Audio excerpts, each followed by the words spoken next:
Hello, this is Sam Gerrans from samgerrans.com. Today is Monday, July the 3rd, 2023, and today the subject is propaganda.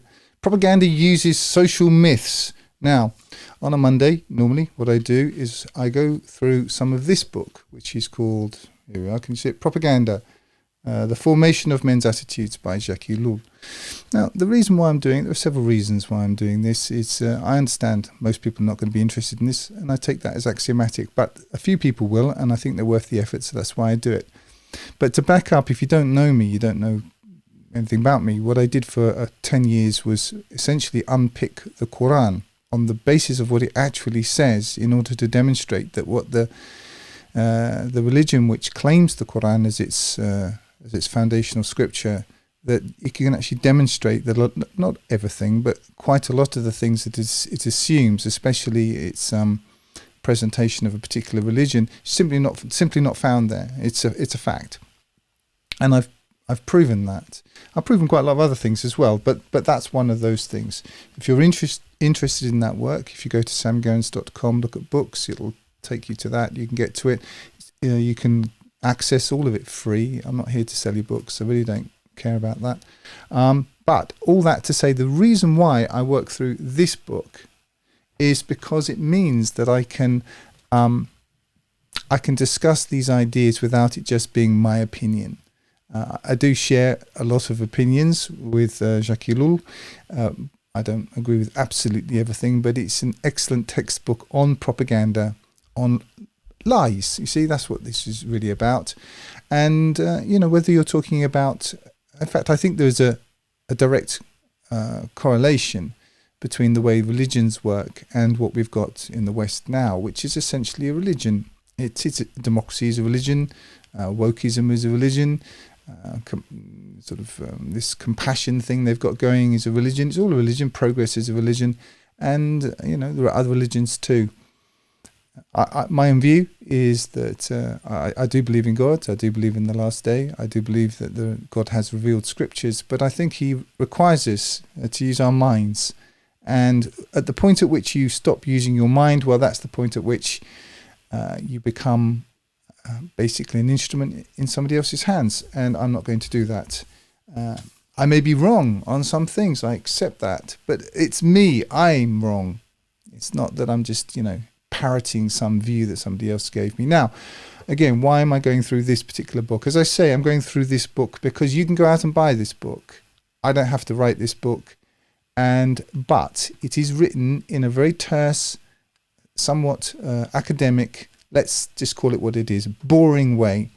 And so what I try to do is I try to kind of break it down and discuss it as we go in little bits. Now, that's the first thing. The second thing is this is a long form presentation. So this isn't a 5-second hey bro kind of, meme or short or anything like this. This will probably go on for about an hour, maybe even an hour and a half.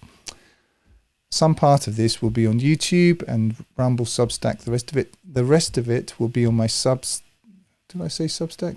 Rumble, Odyssey, yes, those ones. All of it is on my Substack for my paid subscribers. I don't charge for anything that I do. I literally don't charge for anything that I do. All I do is produce one video a week for people who are going to be more interested in the details, and they support me a bit. That's how it works. I know I get letters. Sam, perhaps you can pass this on to your team. There is no team. There's just me. So that's how it works. Anyway, so this only about half of this is going to be on YouTube, etc. Anyway, let's just jump into this. We're looking at pages 38 to 43. Jacques Ellul has named it something else. Can't remember what he called it. Fundamental currents in society. I thought fundamental currents in society. Yeah, if I use that as a title on YouTube, I get precisely 0 hits, that's for sure. So I came up with propaganda uses social myths. I don't think it'll do a lot better, but who knows? We'll give it a shot. Anyway, let's just jump in. Propaganda must not only attach itself to what already exists in the individual, but also express the fundamental currents of the society it seeks to influence. See what I mean? It's kind of dull, isn't it? But I'll try and break it up in a minute. Propaganda must be familiar with collective sociological presuppositions. spontaneous myths, and broad ideologies. But by this, we do not mean political currents or temporary opinions that will change in a few months, but the fundamental psychosociological bases on which a whole society rests. I will start talking around this in a minute.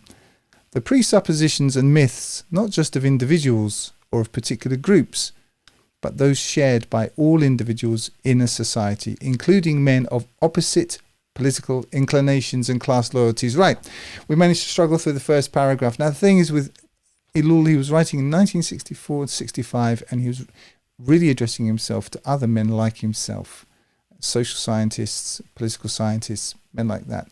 And if you write in the kind of way that people would expect everything to be presented today, he wouldn't have had a job left. You see, there's a format, as there is in anything.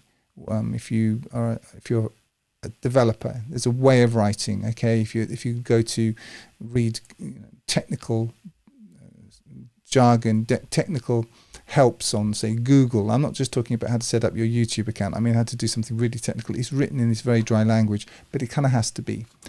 What I'm going to try to do is try to unpick this. Now, what he's saying, essentially, is that if you want propaganda to work, if you want to be able to manipulate men's minds, you have to start with and build upon the things which are already there. And they're so intrinsic, you don't really probably notice them. Most people don't.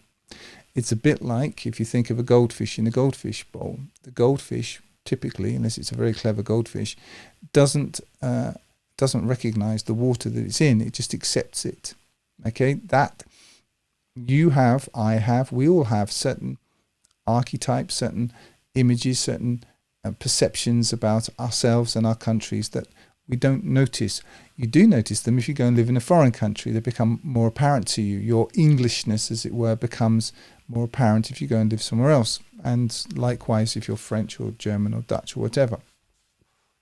So that's one thing. Now, I'm going to give you some examples of things which English people, British people, but English people particularly, believe but probably don't think about very much.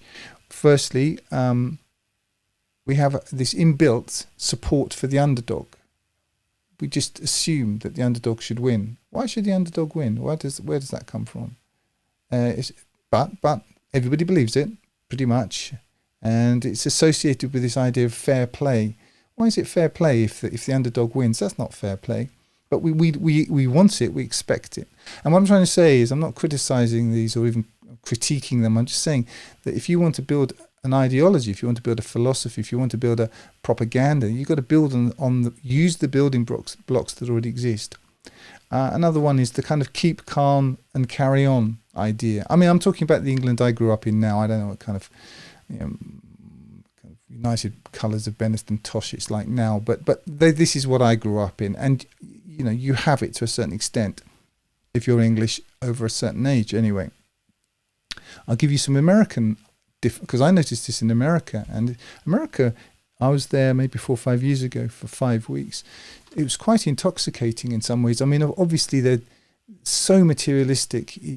I've kind of felt like Americans had some part of their brain surgically removed. The bit that deals with irony was just completely gone. In fact, I tested some Americans out on what irony actually is, and I discovered they do know. They know what it is. They think it's a food supplement. It's amazing. Anyway, in America, you get a different set of things, which is everything is possible. I mean, this is changing, of course, because they're being beaten into the ground by the same people who are destroying the UK. But essentially, this is a part of the culture. Everything is possible. Opportunities out there. Try saying that in England. In England, see how far you get with that one. Oh, no. We've never done it like that before. No, that's never going to work. I mean, in America, it really is. Everything is kind of possible to a ludicrous extent, or at least it was. You've got the idea of pulling yourself up by your bootstraps, that if you work hard enough in America, and you can make it. You can make it in America. And Americans kind of still believe this, although I don't know how true it is, but we're not discussing truth or the lack thereof. We're just saying that these are things that people believe, they accept them. The American dream, whatever we mean by that, and democracy, whatever we mean by that. And democracy, of course, is the almost universal mythos, which is put around there. So anyway, I just wanted to say that these are things which, if you want to build propaganda, if you want to manipulate men's minds, which is what propaganda is, then you need to build upon things which exist. And another one in England is, certainly if you come from my sort of background, is that God is English. I mean, how could you possibly think otherwise? It's just how it is. We don't think about these things. Living in Russia, which is where I live, and I've lived 23 out of the last 30 years or so, it's a whole different set of things. And when you notice them as a foreigner, especially if you speak language and you're fully immersed in the culture, you think, this is bizarre. I'll just one off the top of my head. Мы вместе. It's this idea. It means we're together. Blah, de blah. And this is an unalloyed good, apparently, being together in Russia. I guess I might get on my nerves, I'll be honest with you. But it doesn't matter what it means to me. It's what it means to them. To do something. Мы это сделаем коллективно. Работаем коллективно. It's we're working together. We're working as a teamwork, I suppose. It's kind of more of a Soviet version of teamwork. But again, this is. It doesn't matter whether I believe it. They believe it. It's an unalloyed good. And so any kind of propaganda that's going to work here has to build upon these things, which everybody accepts as being good. We're not talking about whether they're true or not. It doesn't really matter. That's not the point. Anyway, let's continue.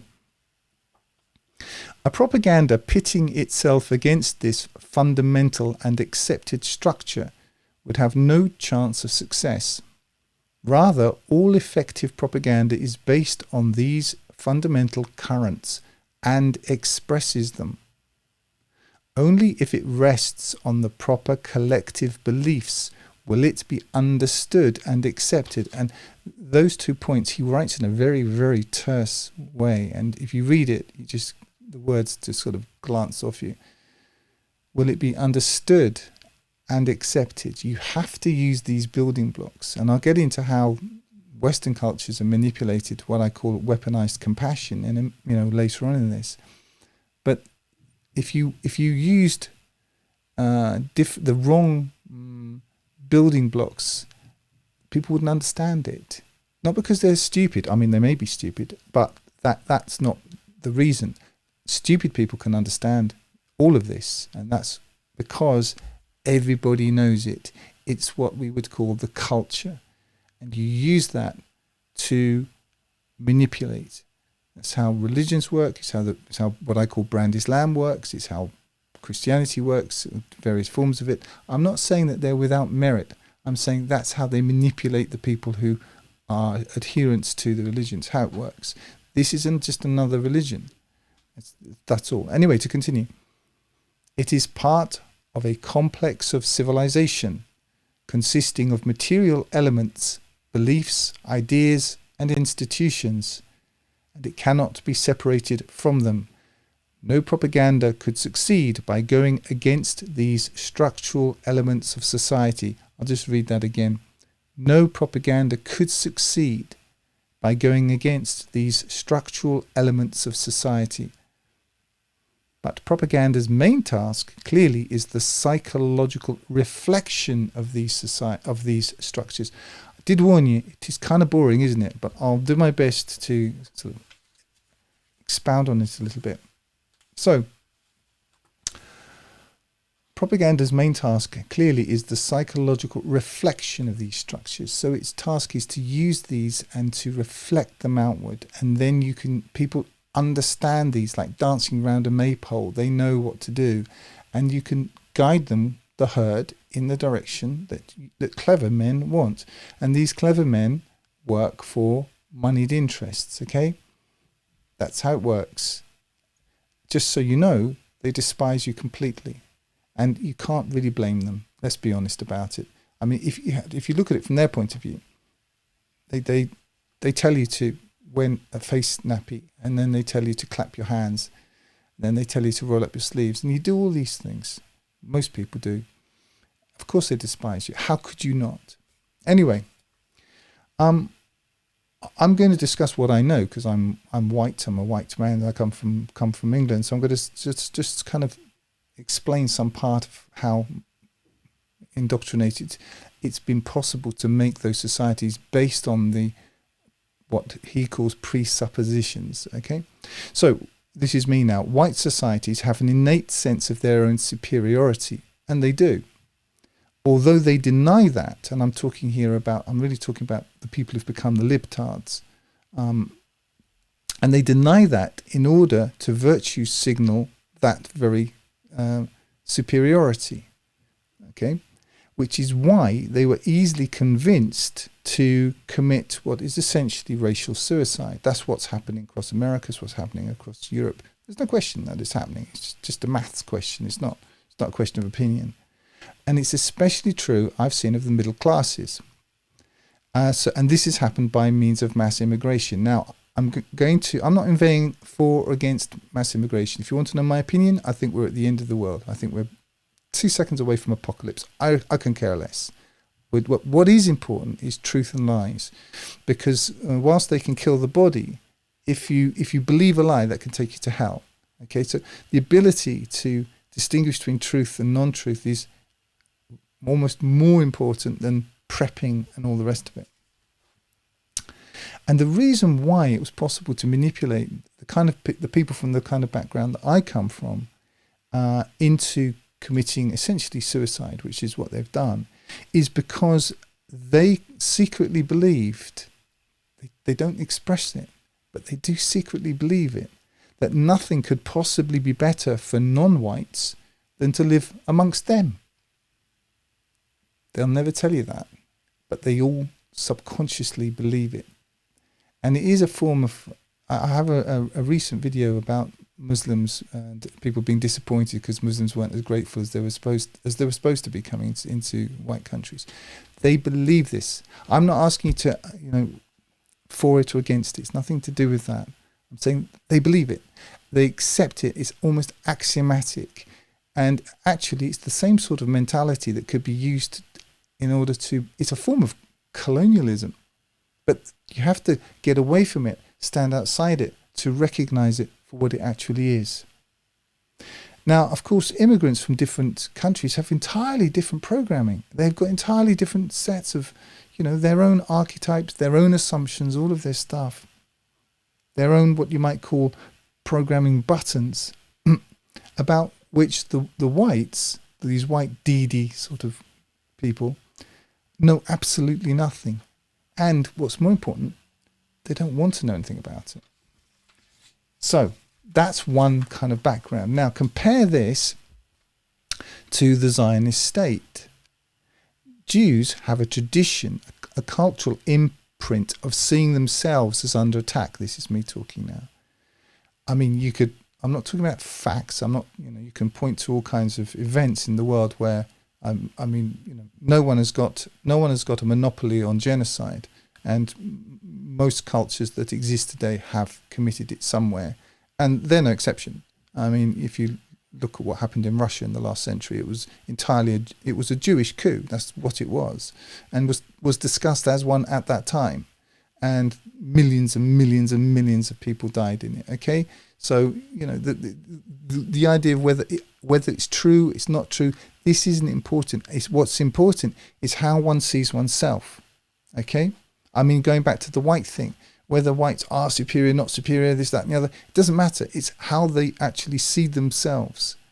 I'm talking about how people see themselves, okay? Please don't attack me if you're misunderstanding this, then you're probably better off looking at another channel. I'm trying to discuss something which is to do with perceptions, and rather than, if you're just going to kind of get triggered and kind of spout off, I'm just going to have to kind of, do some weed clearing in the comments. I'm talking about what people actually believe. And when you can step back and look at your beliefs outside of the goldfish bowl, you acquire a certain freedom. Okay, I'm not saying that. Okay, I'll leave it there. That's it. I'm now talking about a different worldview. Okay, so whether it's true or whether it isn't what I'm talking about here. I'm talking about what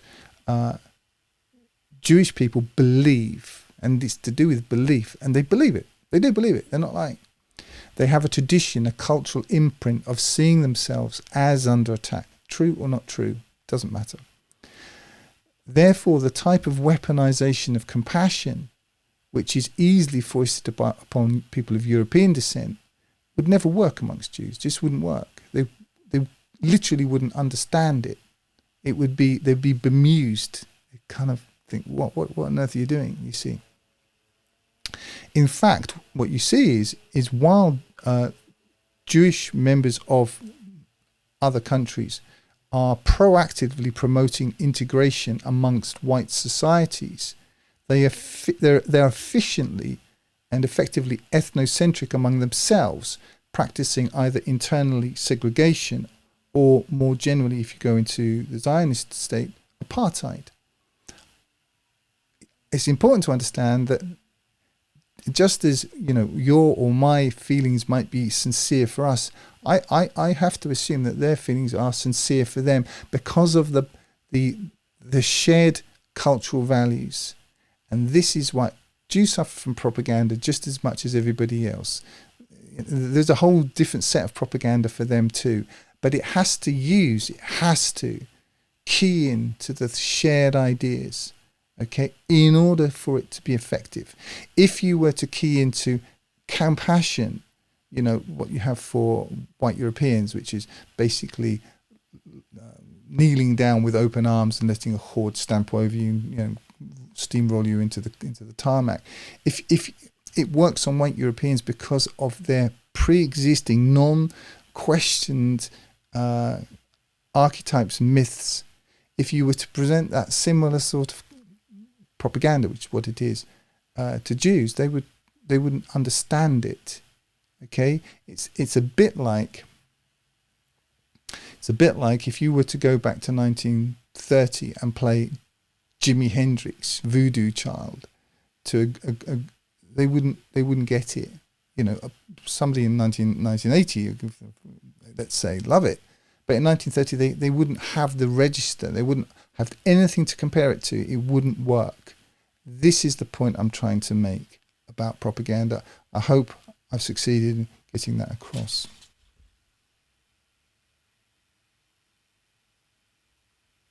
And you could say similar things about other people, okay? You absolutely can. And again, the whites, this is me talking here, are ignorant of these differences. They're ignorant of their own pre-existing biases. They're ignorant of the differences in the people that they, basically treat like pets, which is, isn't that ridiculous? That they do, though. They do. And they're actually disappointed when they don't meet with their expectations. It's a bit like a student. You kind of hoped that he was going to pass out mathematics, and you had a lot of confidence in him, but he's disappointed you somehow. See, these Muslims come into our country, and they don't want to be woke. What's the matter with you? We were kind to you. We let you in. Anyway, more importantly, they're absolutely not interested in anybody else's point of view. Zero interest. Zero. Okay, which just goes to show what kind of bigots they really essentially are. Because they are so confident of their own superiority. They think if you mix with them long enough and sort of inhale the air of their innate moral superiority, I'm talking about immigrants here, eventually you'll kind of catch their, I don't want to call it virus, but that you'll begin to marinade in the superior essences of their perfume, and you'll become like them. That's what they believe. They believe it. And if you don't, they're very disappointed. They expect gratitude. I know, it's bizarre. And are genuinely amazed when they don't get it. Anyway, do see my video about that. If you're from another kind of culture, it may be worthwhile standing back and thinking, what are my assumptions? and you'll find that you have a lot. I certainly did. We all do. We grow up with them. And my point isn't that they're good, bad, or indifferent. My point is that you have to key these, you have to access these in order to manipulate you. You see, that's the whole point. To continue with Jackie Lawle after that rather long aside, it draws its strength from the fact that it rests on general tacit agreement. See, things that you all believe but never really even have to talk about. Whatever the differences of opinion are among people, one can discover beneath the differences the same beliefs in Americans, in Russians, in communists and Christians. These presuppositions are sociological in that they are provided for us by the surrounding milieu and carry us along in the sociological current. They are what keeps us in harmony with our environment. I hope I'm doing a reasonable job of expounding on his thoughts, because if you just read this cold, it's easy just to miss the depth of what he's talking about. To continue. Now this is a key paragraph. I'm going to read it all the way through, and then I'm going to unpack it, and that will be the end of this of the YouTube version of this. But this paragraph, do listen to this. It seems to us that there are 4 great collective sociological presuppositions in the modern world. Okay, I'll just translate that. There are 4 things everybody believes. By this, we mean not only the Western world, but all the world that shares a modern technology and is structured into nations, including the communist world, though not yet the African or Asian worlds. But that's not true anymore, because this was written in 1964. And when he's talking about technology, he's talking about this, the technological society. Do yourself a favor, read these 2 books over the next year. If you read nothing else, read them slowly, and you'll understand a lot about what's going on and how it actually works. So the whole world is basically on this trajectory. Okay, now these common presupposition, it's just something that you accept without question. It's an axiom. It's something that you go into assuming. Euclid, or you presuppose that the figure 2 is equal to 2 or something. It's an axiom. It's something that it's a basis upon which you start. Okay. Of bourgeois and proletarian, and now everyone is bourgeois or proletarian. There is no real, even the elites are pretty much bourgeois or proletarian. Any kind of form of aristocracy or genuinely superior man is almost gone now. I do believe some exist in some spiritual tendencies, but I think most of them have disappeared from public view. It says here, bourgeois or proletarian. That's everyone. We're living in a pleb society, okay? That's what it is. And that man's aim in... Okay, here we are. The propositions are: 1, that man's aim in life is happiness. 2, that man is naturally good. 3, that history develops in endless progress. And 4, that everything is matter. Now, I've talked about just this paragraph in other talks, but I'm just going to unpack a little bit of this now.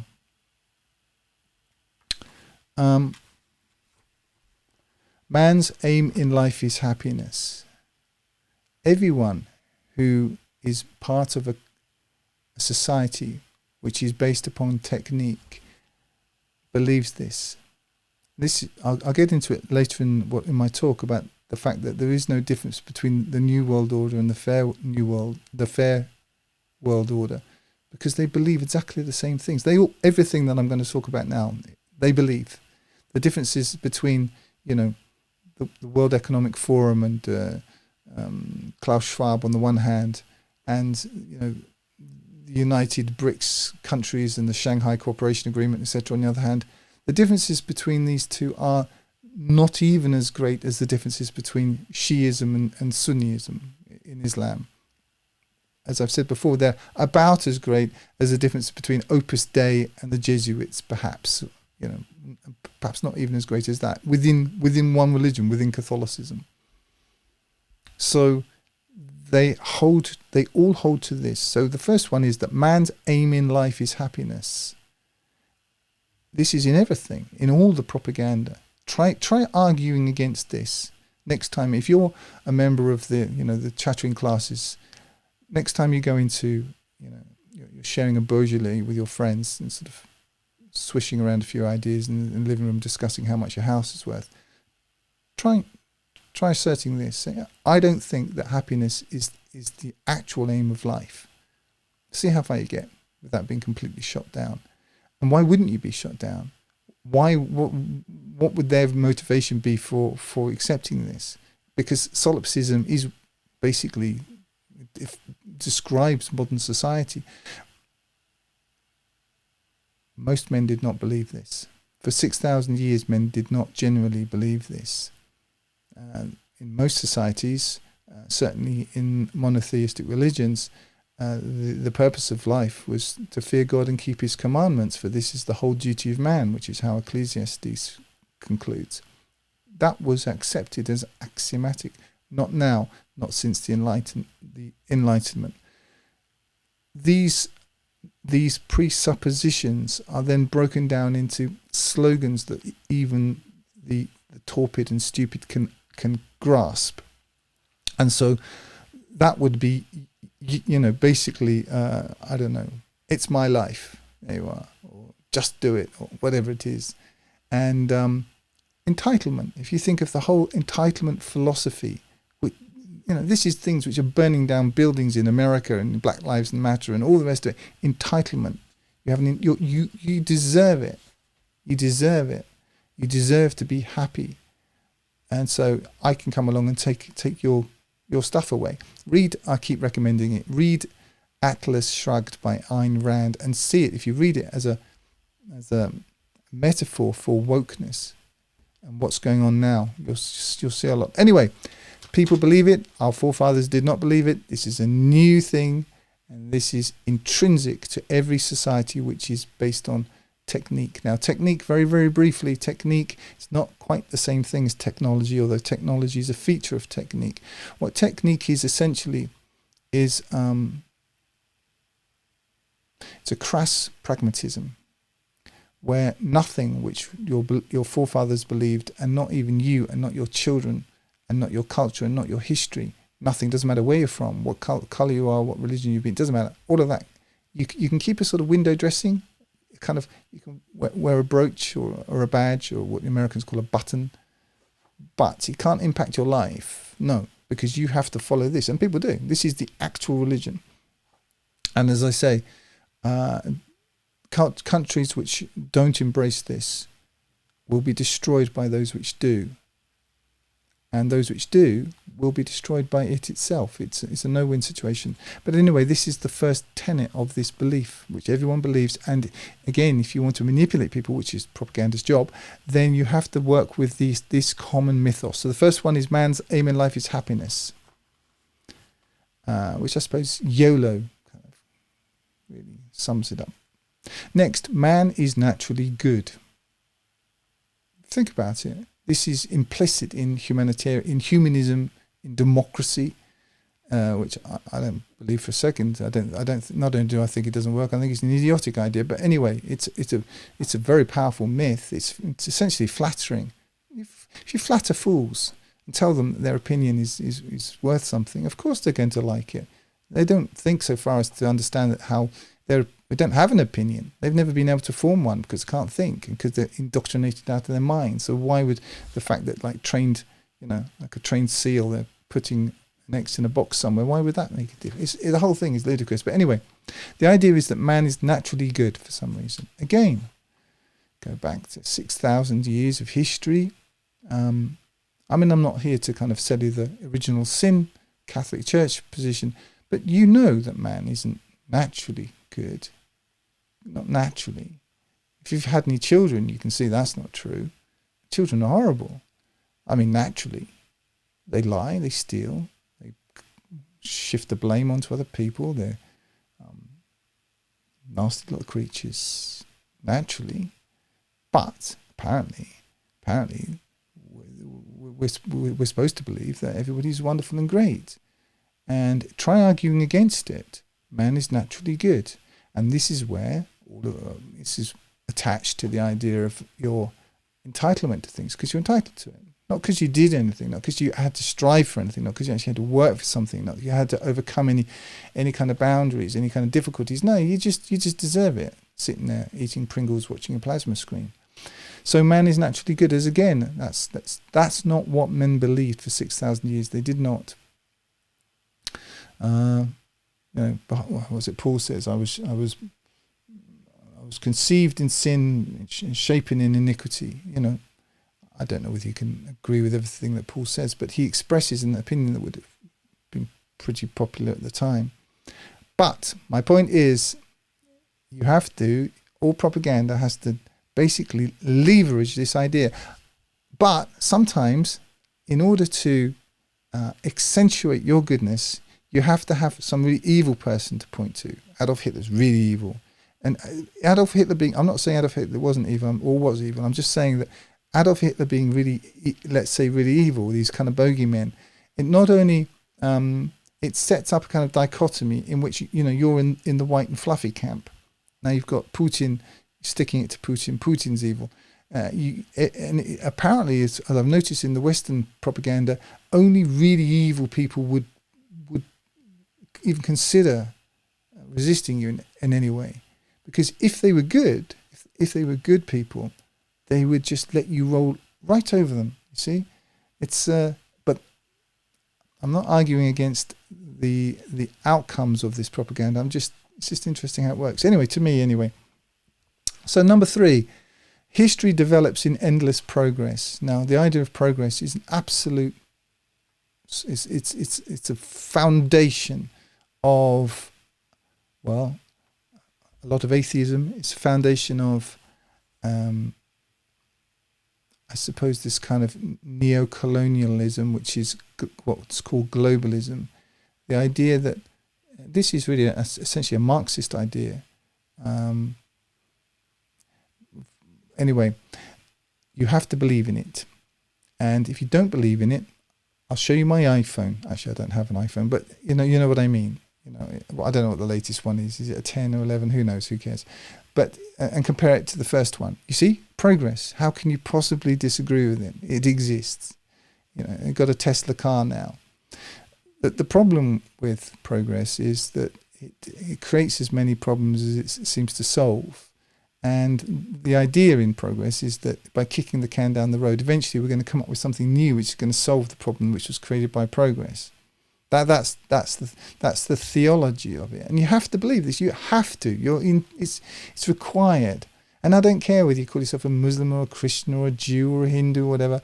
If you live in a technological country, which you do unless you live in the Amazon rainforest, you believe this. And your religion is just sugar coating, just kind of sprinkled on the top somewhere, just something you do on a Saturday or Friday or whatever it is.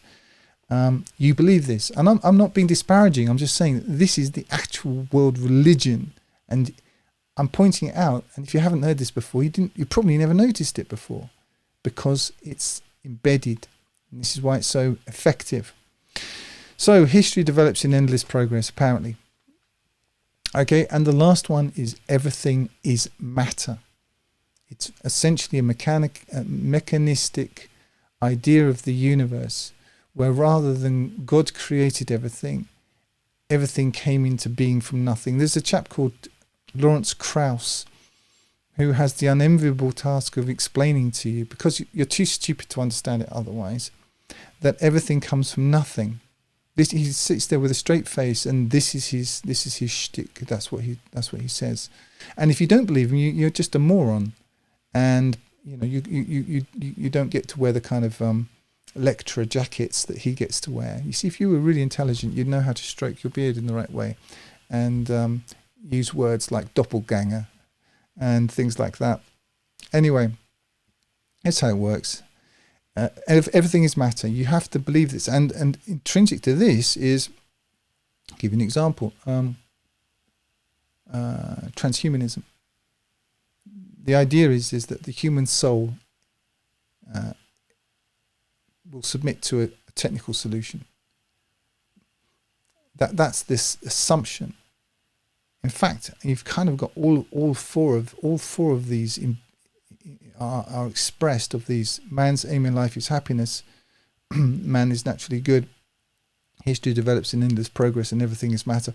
These confluence, they reach a confluence in transhumanism, in which death is eradicated, because death for them is the great problem. You see, as it says in the Quran, the plan of the Satan is weak, because essentially you're going to die, and there's no way out of it. You're going to die, and it talks about the plan of God. Behold, my plan is strong. There's no way out of it. It's a vice-like grip. Essentially, you're going to die, just like the sheep herder in the desert of 10,000 years ago. There's no difference. You have a mobile phone. Have you really progressed when you can't talk to your friends? You have no culture left. You have no. I'm not waxing lyrical about how things were 10,000 years ago, but I don't see that it's so very different on balance. Probably worse now in some ways. Anyway, that's what Jacques Ellul says. These aren't my thoughts. I'm just expanding upon them and trying to make them more accessible to an almost non-reading public now. If you want to know something about what he calls technique, in French it's la technique, but it's translated into English as the Technological Society. Hold on. This is this book, The Technological Society by Jacques Ellul. I don't have shares in the company. I don't have any financial interest in what you choose to read. And get this book as well, Propaganda, Jacques Ellul. They will take a while to read. They really, really will, because they're difficult. But they're worth it. And if you read them slowly, if you just read a small portion a day and think about it, you will have a better understanding of how you're being manipulated. I'm not telling you what to think. In fact, that's never been in any of my work. And I've had lots of people ask me to do it, and I just refuse to do it. What I'm trying to do is help a few people, and it will only be a few people, learn how to think about how they're being manipulated. You may come to different conclusions than me. That's fine. But how can you make a choice? How can anybody make a choice when their minds are not their own? Anyway, I'm going to leave that there for YouTube, Odyssey, and whatever the other one is, Rumble.